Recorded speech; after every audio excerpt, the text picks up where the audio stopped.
Good morning, students. Today we are going to start our next chapter, that is laws of motion. A very important chapter, but this time in this chapter few things are just for the recapitulate. So I will tell you what are the things which are just to recapitulate. Anyway, so our discussion today is the laws of motion.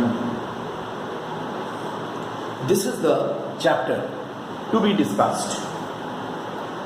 Obviously, whenever we talk about the laws of motion, it always clicks in our mind that we are going to discuss the Newton's laws of motion.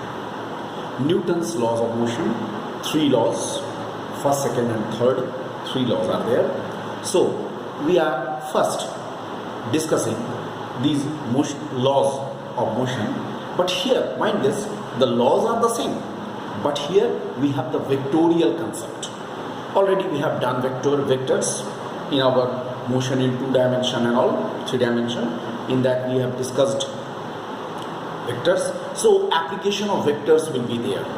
You all know that vector quantities are those which are having the magnitudes as well as the direction.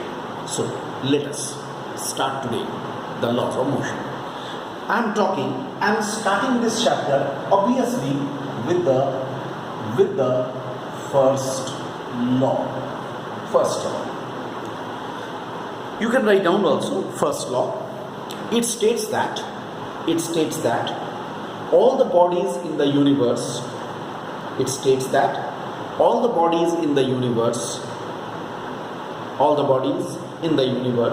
remain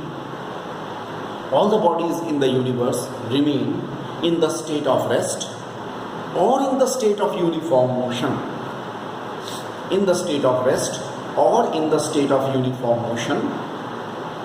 Until and unless it is acted upon by some external force.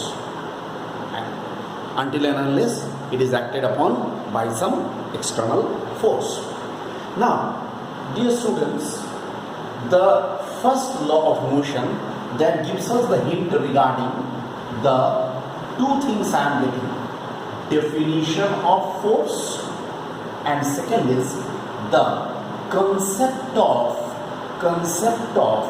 inertia.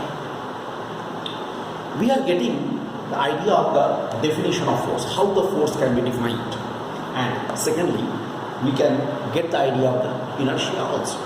What is inertia? Now, first, definition of force. Obviously we all know that if you are to define the force, how shall we define it? We shall say that force is the external cause which changes or tends to change the state of the body, and it is very much similar to Newton's first law. In other words, we can say that Newton's first law gives us the idea of force or the definition of force. Secondly, the inertia. What is inertia? Inertia is considered as the tendency of a body. So inertia is the tendency of a body to be in the state of rest or in the state of uniform motion or to maintain a particular direction. Alright, 3 things. We can say that inertia is the tendency of a body to remain in the state of rest or in the state of uniform motion or to maintain a particular direction of it.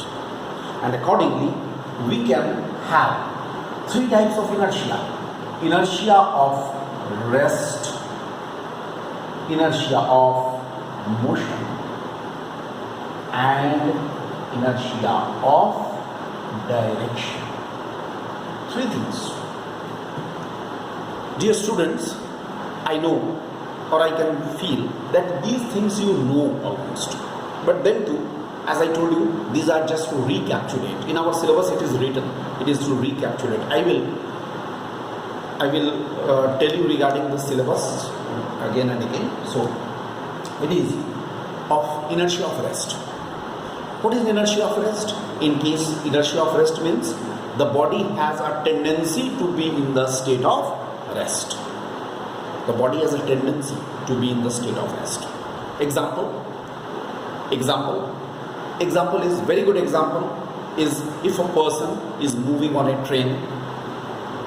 Suppose a person is moving on a train, right? And all of a sudden train stops. Right? Train stops. The person leans forward. Why? This is the example for the inertia of motion. The person is moving on a train. Means it has the tendency of motion. All of a sudden train comes to a rest. The person leans forward. Okay? That is the inertia of motion.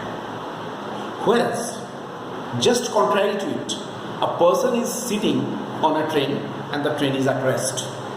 All of a sudden the train starts. Motion starts. All of a sudden the motion of the train starts.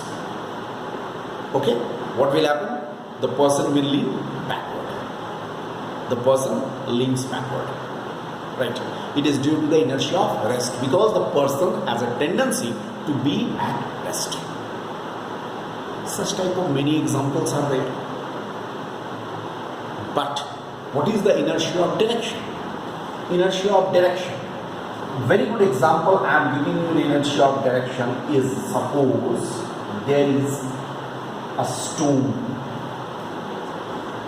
There is a stone. Let us say as shown here, the stone is tied to a string. It is tied to a fixed point here.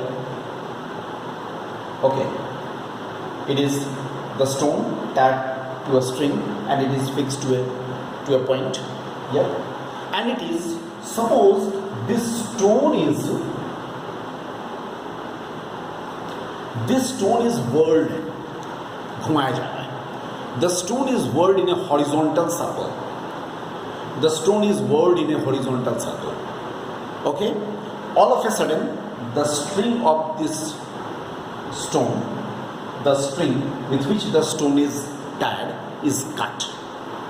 We cut the string. What is observed?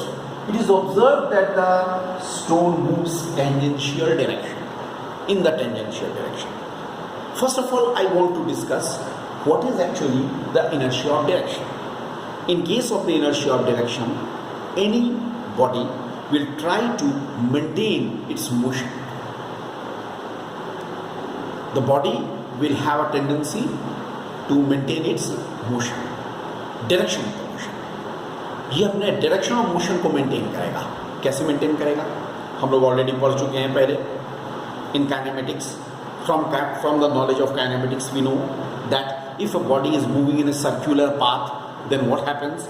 Its velocity always acts tangential at a particular point. Always it acts tangential to a particular point. Everywhere, wherever the body is there, it acts tangentially. यही होता है. Then when the string is cut, then what will happen? The stone flies off in the tangential direction just to maintain its direction. Just to maintain its direction. Because its velocity is acting in the tangential direction, just to maintain its direction, it is flying off tangentially. It is a very good example of the inertia of direction. In this way, we are getting the idea. Okay, we are getting the idea of this inertia and the force from Newton's first law. Alright, this is regarding Newton's first law of motion and its illustration. Right, in the next lecture we shall discuss regarding linear momentum, okay, and how to discuss the Newton's second law. Okay.